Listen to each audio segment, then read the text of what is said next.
Barrel rolls is the reporter thrown into the secretive world of the Forex Super Model, where nothing is as it seems. Beware the techno-monk,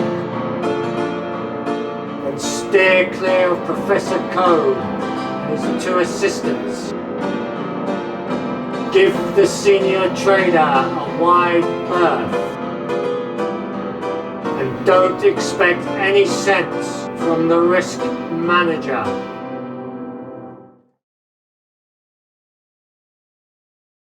Good morning, I'm Professor Code and this is the Forex Super Model daily briefing for Tuesday the 23rd of the 3rd, 2021. The time is just coming up to 0455 GMT, Asian session coming to a close, European session firing up, our lunchtime, US North American session. Right, yesterday then, Monday the 22nd, we had a positive opposed driver in the euro at plus 170, front and back door flows mainly coming out of the yen at minus 157, next out of the dollar at minus was it 61, and the pound was the positive rock at plus 48, activity plus or minus 218. Intra-week then, this was from Monday, yesterday the 22nd, the open to about 15 minutes ago. We've got a positive unopposed driver in the euro at plus 158, so no backdoor flows this time.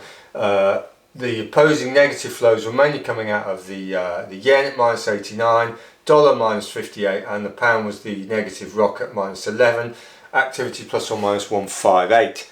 Finally then, intraday, so this is for today, the Asian session to about 15 minutes ago, we've got a positive opposed driver in the yen at plus 60, front and back door flows mainly coming out of the pound at minus 56, out of the euro at minus 7, and the dollar was the positive rock at plus 3. And this was an activity of plus or minus 63. So what's going to knock this about and what has knocked it about? Well,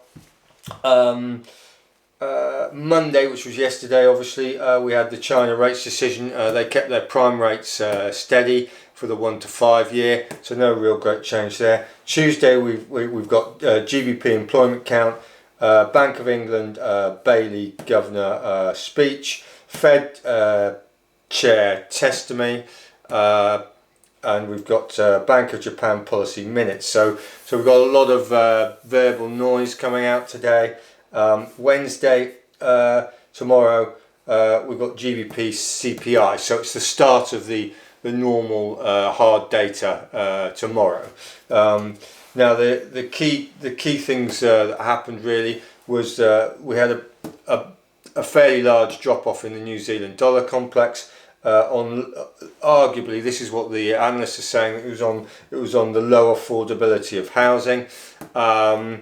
And the government trying to curb house prices. Right, well, yes and no. We've been saying that the New Zealand dollar as a complex was punching way above its weight for significant amounts of time. If you look back at our videos, we've been banging on about this for about the last month or so, and we're positioned accordingly. And the other thing we've been banging on about is China has upgraded their growth forecast to greater than 6% for this year, and as we know, July is their 100th anniversary of the People's Republic of China, so party time, GDP greater than 6%.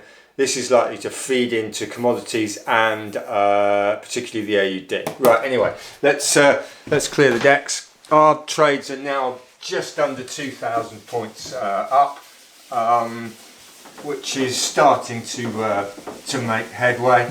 As I said, we're looking for probably, it's hard to say exactly, but depending on scaling, but we're looking for about 5,000 to 7,000 points on these trades. Anyway, right, the euro. The euro complex as a whole, which is the 7 pairs, is strong, except against the yen and the dollar.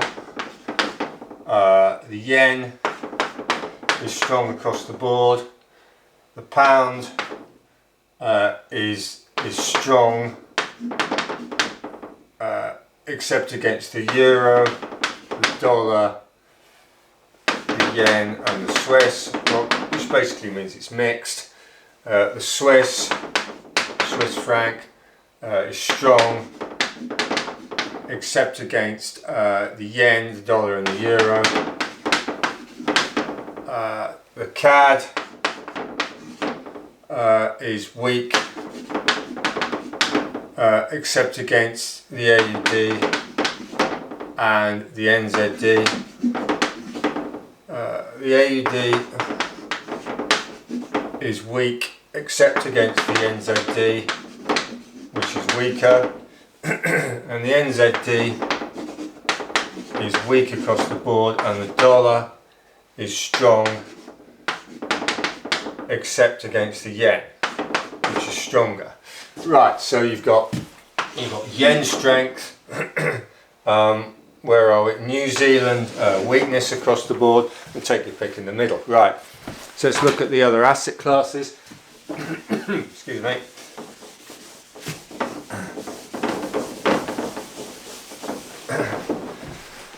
Right, so what do we got? We've got dollar index. Right, dollar index basically is about there. It broke the resistance and is now sub previous resistance.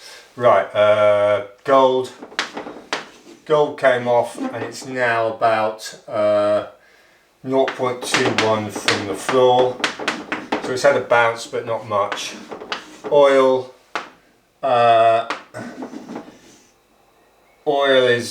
has come off excuse me, and it's looking a bit soft, but it's still 0.7 from the floor.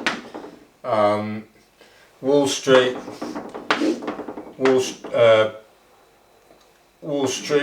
broke the high.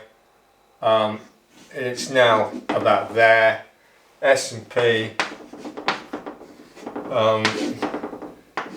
that broke the high as well, but it's not held above the high, so it's sub high. And the tech never broke the high, and it's operating about 0.5 from the floor, half marks. So let's get rid of that. We've got the 10-year and the bond to look at. So US 10-year and the bond. US 10-year, basically it's about 0.22 from the floor. Remember, this is price, so the yields have bounced a little bit. They've come off. The bund is about 0.4 from the floor. So what's happened is the US yields and the European yields have the spread has come tighter. US yields have come off a bit. So that the euro dollar, that bodes well for a little bit more euro strength in the euro dollar. Copper. Remember, we've got 5 pumps. Came back to the second pump. It went back to base camp. It messed about, and it's now operating basically at the second pump, whereas previous, so it's come off a little bit more. And then we've got US steel, which was looking like this. They sold it off at the double top. And it's about 0.65 from the floor, so it's a little bit softer. Right, so let's just wrap this up then. So basic scenario, so we're long AUD dollar, which has come off a bit, has to be said, and we're short NZD in the euro, the pound, the CAD and the AUD.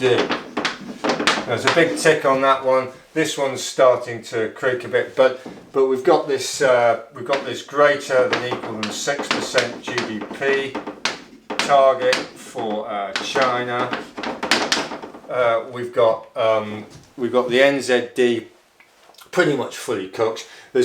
People are gonna try and talk it back up, and there might be a bounce in it, but basically the NZD is going to trend southwards. So we're sticking with our positions. Full data returns tomorrow. Good luck with your trades. Hope that was useful. See you tomorrow for the daily briefing. Thank you very much.